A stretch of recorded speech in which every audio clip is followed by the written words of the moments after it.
Alright, I want to punch in right here at the beginning of the video because this idea has evolved in real time. One of the things that I love about this channel is as I'm making music and making videos, ideas are evolving, songs are growing, getting more tracks. When this video started out, I just had guitar tracks for the idea. And I was going to use some guitar tracks and drum tracks and vocals from the last song and reamp them, show you how that process works. But now I have a full song on my hands except for the vocal. So what you get to see is a really practical use of some of these processes that you can use in your music. And the things that you hear here, you're going to be able to listen to on the streaming services when I put this music out very soon. So subscribe to the channel. These are all ideas that you can use in your workflow. Alright, I want to start this video off by saying that we're going to get highly experimental with sound in this video. And if you're new to engineering and production, or if you work solely in the box, I think this video is going to be an eye-opener for you. We're going to come out of the computer, we're going to reamp, we're going to mix through guitar pedals, we're going to mangle sound in ways that you can only do if you're thinking about the studio as a laboratory. And guitar is a cool instrument for this as well. I want to talk about some things that are unique to us as guitar players that can work as tools in our mixes.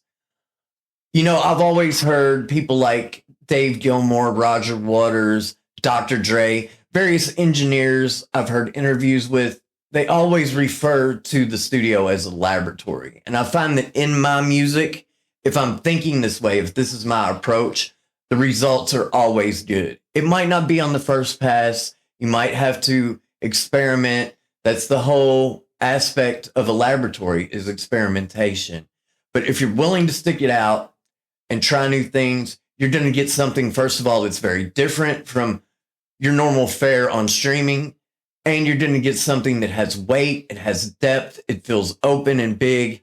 And you don't have to come out of your pocket to do this. You don't have to spend $300 to $800 on a reamp box and a DI. If you know about levels, line level versus instrument level versus mic level, if you know about these things and know how your gear works, you can do this without spending any extra money and get high fidelity sounding audio. You can probably hear the amp on behind me. I'm ready to reamp. I've got a really crunchy part on the left side if you're wearing headphones. On the right is a beautiful clean part with C2W chorus pedal on, and it's got a Bricasti style Liquid Sonics reverb. It sounds very beautiful, but I want to get the spring reverb from the Twin and compare them. We'll make some choices later on down in the mixing process. The way latency works, it'll actually be playing through the amp before it is in the track, so I'll have to adjust some things a little bit. When I play this through the first time, you'll just hear the Bricasti reverb original part, and then we'll move some things around and compare them. You'll be able to see the screen capture as well. And I've got to mute this mic because it's going through an 1176 hardware compressor down here in the rack, and it'll blow out your eardrums if I don't. So let's mute that mic, record this in, move some things around, compare them, and we're going to keep them both, decide what we want to use later on in mixing. It's great to have options, and my suspicion is it'll be the spring.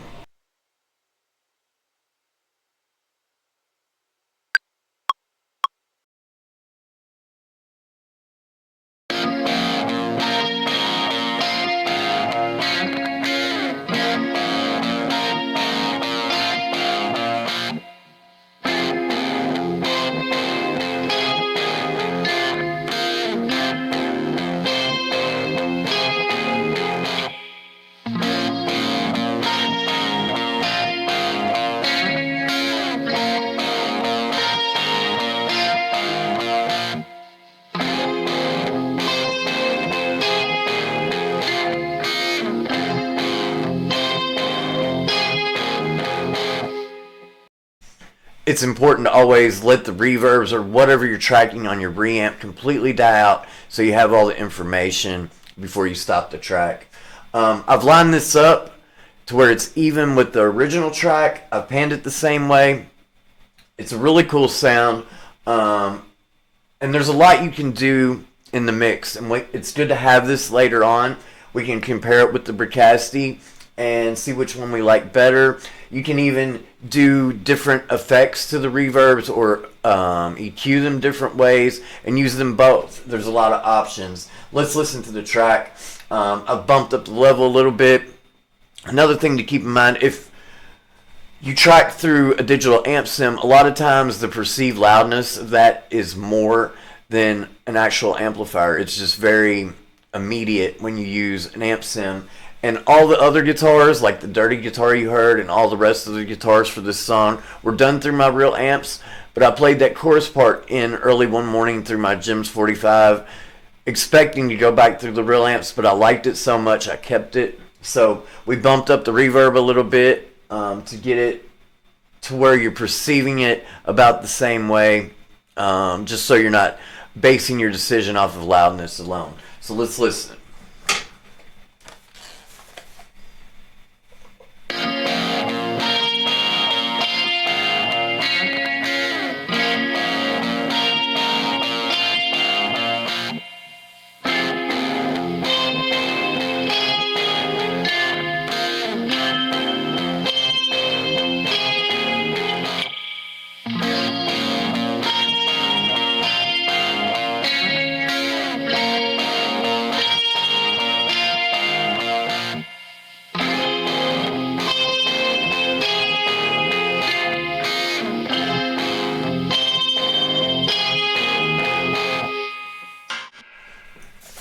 So you can tell that's a very different thing from the original Bricassi. More kind of spiky, but beautiful. You can really hear those springs resonating in there. And it really, I really like having both these options to choose from later on in the mix and do different things, experiment with further. So keep reamping in mind, even if it's just to use for your spring reverb and compare it to other in the box reverbs. You always have that, and you can build your information, your choice that you want to make later. You can go back and remember that I did this way. Maybe it'll work again for me. It's a real good spot to be in, to just be experimental in the studio. Now I want to walk you through the signal chain coming out of the interface, going through the pedals to reamp. I'm doing some cool stereo splits here to make things real efficient and have multiple options. And you don't have to spend any extra money on an ABY box if you use your stereo pedals. It's a great sound, a lot of options available with minimal patching, minimal work. Let's come over here to the pedal board. First, we're coming out of the 18i20 interface right here. I always have a dedicated output number 4 that comes over here. It's the orange cable. The turquoise cable going into the sun face is my guitar. And then that orange cable, I also just do a quick patch into the sun face, unplug the guitar cable, plug in the interface cable. That's coming out of output number 4 on the Focusrite Scarlett 18i20. Then we go through all the drive pedals and compression, EQ. The last pedal over here is the Boss C 2W chorus. Then that comes over here on the floor. I keep these by my feet because I like to use these a lot. This is a Bigsby pedal and the Keeley I get around rotary speaker. And then those go up to the pedals on the desk. I keep these on the desk because I like to have them right there to mix with easily. I do a lot of adjustments while I'm mixing in the DAW, and it's nice to have these right here. And these are where the stereo splits happen. So first we go into the carbon copy, then that goes out into the Flint, and here's where the first stereo split happens, and one of the outs goes into the dual rectifier Reverb, and the other one goes on to the timeline. From the timeline, it splits again. One output of the timeline goes into the Jim's 45 digital amp sim, and then that goes into one of my preamps down here, either 1073 or the Chandler TG2s. And the other side of the timeline comes over to the twin reverb. And that's how we're reamping this signal that we're going to do. So it's very efficient to work this way. You don't have to spend any more money on splitter pedals, ABY pedals, and you get a lot of options with minimal patching. Real quickly, I just want to run you through the software on the interface for the outputs so you can see how to send out your signal to the reamp and there's some very important things to pay attention to on the level so you don't have to use a reamp box. So if we look over here, this is the software for the Focusrite Scarlett 18i20. Usually most of these are going to be on playback, so you can run out of your DAW and run through your outputs to hardware. This 5 and 6, don't really pay any attention to that because this is my microphone going to OBS. That's why it's on analog. It's coming back out from my preamps. But here on playback 4, you can see that I have the fader set quite a bit lower than the rest of these. If you look, they're all set at 0 except for this line output 4. That's my reamp output. And since that's going out, we're not going to line level hardware like a compressor or like mic preamps or EQs. It's going to pedals and amplifiers, stuff that is reserved for instruments. That's a lower level signal. It's about 20 or so dB lower than line level. So I keep this output set. We can see here, I just dropped it down, but it's always at -24. I find that when I have my Les Paul plugged in and I unplug that from the sun face like I showed you, I have a very quick patch into all my pedals and then to the reamp. When I unplug my Les Paul, plug that in, have this set to -24. If I keep my gain set at 0 on the plug-in on Ableton, it comes out sounding about the same level as I do when I'm playing through my Les Paul. So I recommend -24 or even lower for reamping. This will save you from having to get a reamp box. Some people say the impedance is still different and it might sound different, but what we're looking for is something different. And especially if you're running a clean amplifier, like I do this Fender Twin. I also have a very crunchy amplifier that I do stuff with too, the Reverb dual rectifier. And if I want something fuzzy or distorted, a lot of times I'll use the Rat pedal or I'll use one of those fuzz pedals. I also have Mark I tone bender, some other stuff that I plug in occasionally when I want those sounds. But -24 is going to be a good level to come out of the interface, and all your software should be relatively the same. I've been looking at the SSL 18 software a lot because I want to get that interface and bring this studio up to 16 channels, and it looks very similar. So just remember, -24 or even lower to reamp. Find yourself a comfortable level, save that to your settings, or with the Focusrite, it just pulls up the same every time, the same as where you left it the last time you were in the software. All right, guys, this track has come a long way in the past day and a half. It's got bass, it's got drums on. Of course, it's real drums through the microphones. I don't use a lot of sample replacement on my drums, and there's none on this. And that's what I want to do now, is run the snare drum through a Big Muff and through a Rat pedal, because a lot of times some distortion from guitar pedals can be a really cool thing in the mix. You know, I love making these videos and having a real working studio because a lot of times the ideas for the videos evolve. I didn't plan on having the whole song ready by the time this video came out, but it's really given me a chance to do a lot more with reamping and mixing through pedals and just show you a lot more of how my workflow goes, which I love doing because this is where I love being at. Let me let you hear this rough mix. When I reamp, I'm gonna let you hear the camera audio, so you can hear what it really feels like in the room. Also, this is going through an 1176 down in my rack, and it would probably blow up your headphones if I left it on there. So here's just a clip of the rough mix, and you can see down at the bottom I have an external audio effect down here.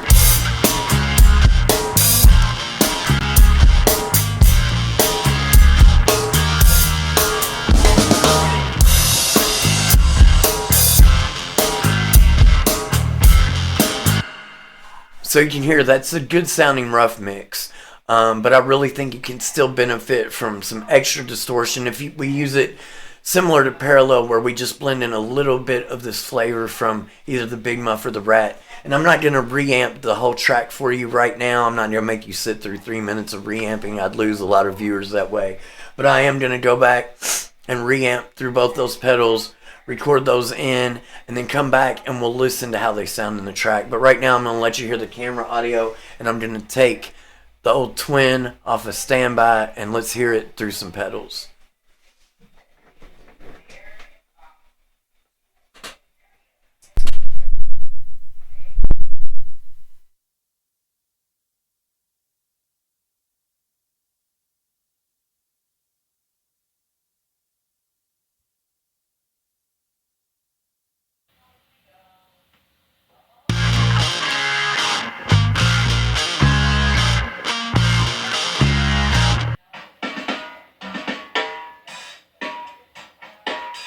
Here's the Rat.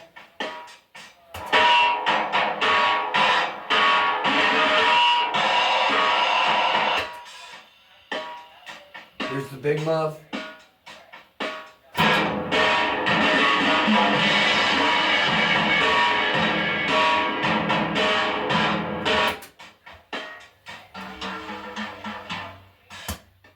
I've got the snare reamped and it's laid in the track nicely.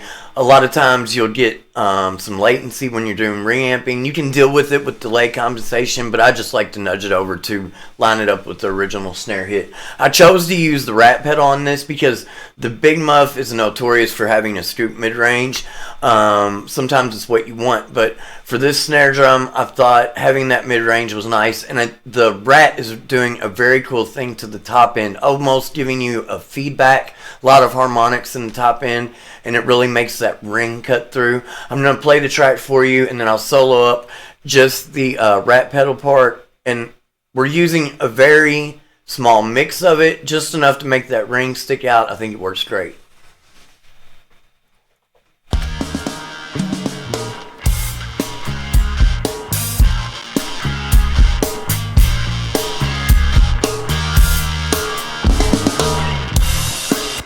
So you can hear that extra ring in the snare track. Let me just play you the Rat reamp part soloed.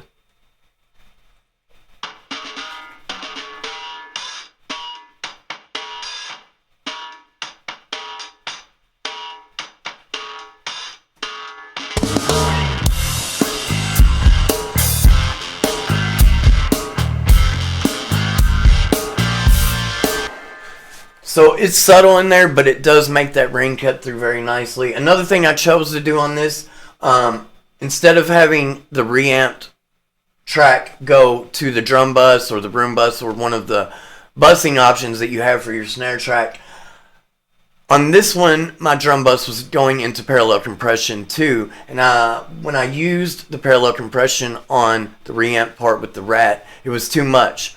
And it was giving me even more of that top end, taking it over the top. So what I did is I just sent the return back to the master bus. That way I can adjust the compression on that track and the gating to my liking without having the bus affect at all. So I hope this video is giving you some tips on reamping. Showed you how to do it on a budget, and we do stuff like this all the time, and I'm always making videos when I'm recording my music. We do guitar videos, we do stuff on Mike Campbell, Keith Richards, a lot of things on this channel to check out. I'll link some of them in the outro clip video card. So subscribe to the channel. See you next time.